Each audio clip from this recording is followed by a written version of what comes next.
तर मित्रांनो, good morning. मी असं घडलो स्कूलमध्ये जाण्यासाठी फ्रेश झालो, स्कूलचे कपडे घातले आणि बघत होतो बाहेर पाऊस येतो की काय. आणि मग ते बघून मी डायरेक्ट गेलो खाली व्हॅनचं वेट करायला, सगळ्यांना बाय करून. आणि ना आमच्या इथे एक झाड आहे, त्याच्यावर कोणतं फळ आहे ते नाही माहीत मला, पण ना जर ते एखाद्या गाडीवर पडलं ना तर गाडीची काचच फुटून जाईल, कारण आमच्या बिल्डिंगच्या सगळ्या 4 व्हीलर कार्स ना खालीच उभ्या राहतात. आणि आज ना मला अर्धा तास लेट झालं होतं, म्हणजे मला नाही व्हॅनला लेट झालं होतं, कारण की ना आज ना माझ्या व्हॅनचं टायर पंक्चर झालं होतं त्याच्यामुळे.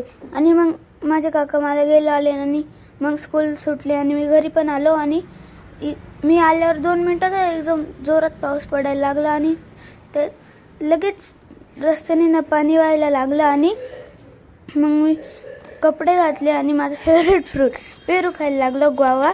आणि मग ना संध्याकाळी आमच्या इथे ना फुटाणेवाला आला होता, म्हणून मी त्याच्याकडे गेलो आणि 20 रुपयाचे फुटाणे आणले. थोडा वेट केल्यावर त्याने मला लगेच फुटाणे दिले आणि मी मस्त आलो पिशवी हलवत. आणि त्याच्यानंतर मग मी घरी आलो आणि दूध प्यायला लागलो. मी आज जेवण पण नाही केलं, कारण आज कढी केली ती मला ती काही आवडत नव्हती म्हणून. आणि त्याच्यानंतर ना मी प्रो कबड्डी लीग बघत होतो आणि इथं ना यांचा रिव्ह्यू चालला होता.